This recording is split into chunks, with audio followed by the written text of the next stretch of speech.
অখিল গগৈ ডাঙৰীয়াই ইমান সোনকালে কাৰোবাক মাফ খোজাটো বা ক্ষমা খোজাটো আজিলৈকে মই দেখা নাছিলোঁ। হয়, ডেফিনেটলি তেখেতে বিজেপিৰ ব্যক্তিসকলকে কাফেৰ বুলি কৈছিলে। বিজেপিৰ ব্যক্তিসকল আমাৰ কাৰণেতো আপোন, কিন্তু তথাপিতো কৈছোঁ যিহেতু অখিল গগৈ ডাঙৰীয়াৰ ট্ৰেক ৰেকৰ্ডত কাৰোবাক ক্ষমা খোজা ইমান সোনকালে আগতে কেতিয়াও হোৱা নাছিলে। অখিল গগৈ ডাঙৰীয়াই এনেকৈ আনকি কৈছিলে যে কামাখ্যা মন্দিৰ কিয় যাব লাগে, আমিতো কামাখ্যা মন্দিৰ নাযাওঁ। তেতিয়াতো অখিল গগৈ ডাঙৰীয়াই ক্ষমা খোজাটো আমি দেখা নাপালোঁ। মানে হিন্দু ধৰ্মৰ মানুহক যদি ক'ৰবাত কেতিয়াবা বেয়া ব্যৱহাৰো কৰিছে বা বেয়াকৈও কৈছে, তেওঁ তাৎক্ষণিকভাৱে বা কেতিয়াও ক্ষমা খোজা আমাৰ পৰিলক্ষিত হোৱা নাই। কিন্তু বিজেপিৰ মুছলমান কাৰ্যকৰ্তাসকলক গালি পাৰি 2 ঘণ্টা 3 ঘণ্টাৰ ভিতৰতে ক্ষমা খোজাটো তেওঁহে জানিব তাৰ অন্তৰ্নিহিত উদ্দেশ্য। মই ভিডিঅ'টো দেখিছোঁ, ৰাতি 1:15 তেওঁ ভিডিঅ' কৰিছে বা ফেচবুক লাইভ কৰিছে। ইমান কি তেওঁৰ গাত লাগিলে, কোনে তেওঁক ইমান প্ৰেছাৰ দিলে যে দুভাগ ৰাতি তেওঁ নোখোৱাকৈ থাকি ফেচবুক লাইভ কৰিব লগা হ'ল। ৰাতিপুৱাও কৰিব পাৰিলে হয়, আজি ৰাতিপুৱাও কৰিব পাৰিলে হয়।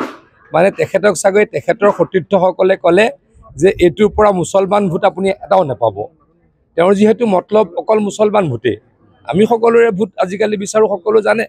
মুখ্যমন্ত্ৰী ডাঙৰীয়াইতো এতিয়া সকলোৰে ভোট বিচাৰে, আমি সকলোৰে ভোট বিচাৰোঁ, আমিতো অস্বীকাৰ নকৰোঁ।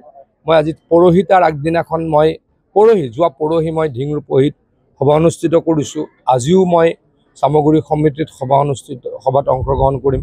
আমিতো সকলোৰে ভোট বিচাৰোঁ, আমি কাকো বেয়া ব্যৱহাৰ নকৰোঁ। আমি কওঁ যে সকলো ৰাষ্ট্ৰবাদী হওক, সকলো ভাৰতীয় হওক, নেশ্যনেলিষ্ট হওক।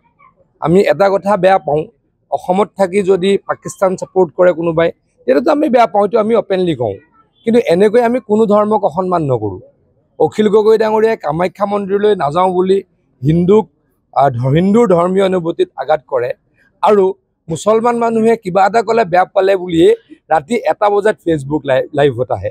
গতিকে তেওঁৰ কাৰ প্ৰতি আনুগত্য, কাৰ প্ৰতি সন্মান, এইটো কথা সকলোৱে জানে। দেখা গৈছে যে ফেচবুকত বহুত গ্ৰেপ্তাৰ হ'বলগীয়া হৈছে অসমত, এই প্ৰক্ৰিয়াটো এই বিষয়টো চিন্তা চৰ্চা নিশ্চয়কৈ চলি আছে, নিশ্চয়কৈ চৰকাৰী ক্ষেত্ৰত বিহিত ব্যৱস্থা। আৰু এটা প্ৰশ্ন, কংগ্ৰেছ নেতা আহে কিন্তু প্ৰাৰ্থীবিলাকৰ মিটিঙত দেখা নাই। কংগ্ৰেছততো মানুহেই নাথাকে। মই বহুতো বেছিকৈ নকওঁ, এগৰাকী ডাঙৰ নেতা, আপোনালোকৰ এই অঞ্চলৰে সাংসদ, তেখেতৰ এখন মিটিং ডিগবৈত দেখিছিলোঁ, মই টিভিতে ক'ৰবাত দেখিছিলোঁ। সভাখনত 20 জন মানুহ আৰু ডাইছত 20 জন মানুহ আৰু 20-25খন চকী খালী আছিল। গতিকে তেওঁলোক ইমান ডাঙৰ নেতা, গতিকে তেওঁলোকৰ সভাত মানুহ নোহোৱাটোৱে বুজাই যে কংগ্ৰেছ দলৰ অৱস্থা বেয়া। প্ৰাৰ্থীও নাই, মইতো নাজানো, কিন্তু আপোনাৰ মুখতে জানিলোঁ। প্ৰাৰ্থীয়ে যদি পলাই পত্ৰং দিছে, তেতিয়াহ'লে কংগ্ৰেছৰ অৱস্থা সঁচাকৈ বেয়া হৈছে। আপুনি বিচৰা বাতৰি পাব কেৱল নিউজ 18 এপত। নিউজ 18 এপ ডাউনলোড কৰিবলৈ স্কেন কৰক এই QR কোড। গুগল প্লে ষ্টৰতো পাব এই নিউজ 18 এপ।